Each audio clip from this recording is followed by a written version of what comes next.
అనారోగ్యం వస్తే ఎవరైనా ఒక్కటే, డబ్బున్నోడైనా పేదవాడైనా ఎవరిని అనారోగ్యం అనేది విడిచిపెట్టదు. అయితే మన అలవాట్లే మన యొక్క ఆరోగ్యాన్ని నిర్ణయిస్తాయి. మన ఆలోచనలు, మన అలవాట్లు ఖచ్చితంగా దాని మీద ప్రభావం పడుతుంది. ఇక ఫుడ్ విషయానికి వస్తే అది ఖచ్చితంగా ప్రభావం చూపిస్తుంది. అయితే ఇక్కడ దగ్గుబాటు రానా లాంటి వ్యక్తికే కిడ్నీ ఫెయిల్, అలాగే స్ట్రోక్, ఇకపోతే బ్రెయిన్ హ్యామరేజెస్, ఇలా ఇన్ని అనారోగ్యాలు పాలయ్యాడు. మనం ఏమనుకుంటామంటే దగ్గుబాటు రాని ఎప్పుడు కసరత్తులు చేస్తూ ఉంటాడు కదా, కానీ ఇక్కడ ఆహారపు అలవాట్లు కూడా, షుగర్ వ్యాధి వచ్చినా కిడ్నీస్ ఫెయిల్ అవుతాయి ఇలా కంట్రోల్ లేకపోతే.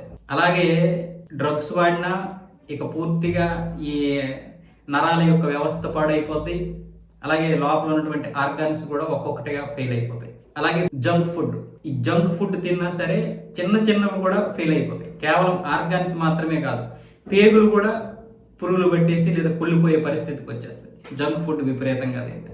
ఇక దగ్గుబాటు రానికి ఇందులో ఏ అలవాటు ఉందో, ఏ చెడు అలవాటు ఉందో తెలియదు, కానీ రియా చక్రవర్తికి ఇచ్చినటువంటి పాడ్కాస్ట్ ఇంటర్వ్యూలో ఈ విషయాలన్నీ చెప్పాడు. జీవితం ఒక్కసారిగా తలక్రిందలైపోయింది, నా కిడ్నీ ఫెయిల్ అయిపోయి క్రియేటిన్ లెవెల్ పెరిగిపోయిందంట. అలాగే స్ట్రోక్ 70% స్ట్రోక్, దాంతోపాటు బ్రెయిన్ హ్యామరేజెస్, ఇన్ని రకాలైనటువంటి వ్యాధులతో నేను ఒక్కసారిగా కుప్పకూలిపోయాను. కిడ్నీ ఫెయిల్ అనేసరికి నాకు సగం ఇదైపోయింది. 30% చనిపోవడానికి అవకాశం కూడా ఉందని చెప్పారు డాక్టర్లు. అమెరికా వెళ్ళి 1 సంవత్సరం పాటు పూర్తిగా అక్కడ మెడిసిన్ వాడాల్సి వచ్చింది. పూర్తిగా సంవత్సరం పాటు అక్కడే ఉండి మెడిసిన్ వాడితే నా యొక్క శరీరాన్ని చూసి నేను ఆశ్చర్యపోయాను. కానీ ఆ శరీరంతో నేను గడపాల్సి వచ్చింది, దాన్ని అంగీకరించాల్సి వచ్చింది. ఆరోగ్యం అనేది ఎంత విలువైందో అప్పుడు నాకు తెలిసింది అని రానా అయితే ఈ పాడ్కాస్ట్లో చెప్పాడు. అలాగే ఎన్నో సినిమాలు నేను చేయాలి, వాటన్నింటికి కూడా నేను అడ్వాన్సులు తిరిగి ఇచ్చేసాను అని కూడా చెప్పాడు. ఆరోగ్యం అనేది ప్రతి ఒక్కరికి భాగ్యం కాదు, మహాభాగ్యం.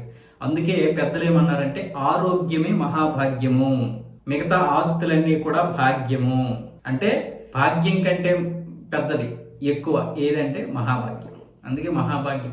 ఆరోగ్యంగా ఉంటే మనం ఎలాగైనా బ్రతకొచ్చు. నీ ఇక్కడ ఎన్ని వేల కోట్లు ఉన్నా అనారోగ్యం అయితే నువ్వేం చేస్తావు, ఆరోగ్యం బాగోకపోతే. అందరము కూడా ఈరోజు ప్రతి ఒక్కరం కూడా, రానానే కాదు అందరము కూడా ఈరోజు మన యొక్క ఆర్గాన్స్ని పాడు చేసుకుంటున్నాం. విపరీతమైనటువంటి ఆలోచనలు, విపరీతమైనటువంటి మద్యం, విపరీతమైనటువంటి చెడు అలవాట్లు, జంక్ ఫుడ్, ఇక ఆలోచనలు, మన ఆలోచనలు కూడా మనల్ని చంపేస్తున్నాయి. ఈ ఆలోచనల విషయంలో ఎవరిని కంట్రోల్ చేయలేదు. అలాంటి దారుణమైనటువంటి పరిస్థితుల్లో మనం ఉన్నాం. వీలైనంత వరకు మన ఆరోగ్యాన్ని మనమే కాపాడుకోవాలి. రేపు పిల్లల భవిష్యత్తుకి మనం ఉండాలి. అలాగే పిల్లలకు కూడా మంచి ఆరోగ్యం ఇవ్వాలి. ఎప్పుడో నెలకు ఒకసారి 2 నెలలకు ఒకసారి జంక్ ఫుడ్, కానీ మరీ రోజులు నెలకి వారానికి 5 సార్లు 6 సార్లు జంక్ ఫుడ్ అంటే ఇంక మనం ఏ విధంగా ఆరోగ్యాలు బాగుంటాయి.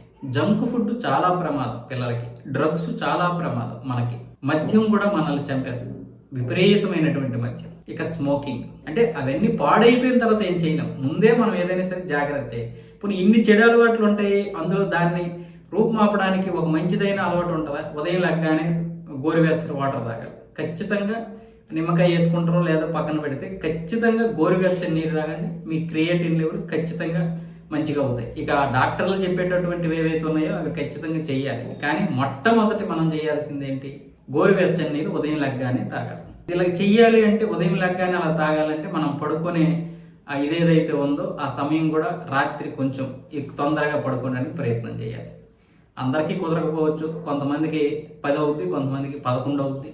ఏదేమైనా సరే గాఢ నిద్ర అయితే ఖచ్చితంగా పట్టాలి. మనం ఈరోజు ఆ పరిస్థితులు ఎందుకు లేమంటే ఫోన్ విపరీతంగా చూస్తున్నాం. పడుకోవడానికి 2 గంటల ముందు ఫోన్ చూడకూడదు. ఈ విషయం మీ అందరికీ తెలుసు, మనందరికీ తెలుసు, కానీ మనం పడుకొని కూడా ఫోన్ చూసే పరిస్థితుల్లో ఉన్నాం. ఇలా అన్ని చెడు అలవాట్లతోటి ఉన్నాం. లోపల ఆర్గాన్స్ ఏం చదువుతున్నాయో మనకు అర్థం కాలేదు. ఇక దుమ్ము, ధూళి, పీల్చే గాలి, ఇలాంటివన్నీ ఇంకా ఎలాగో మనకి అదనంగా వస్తాయి.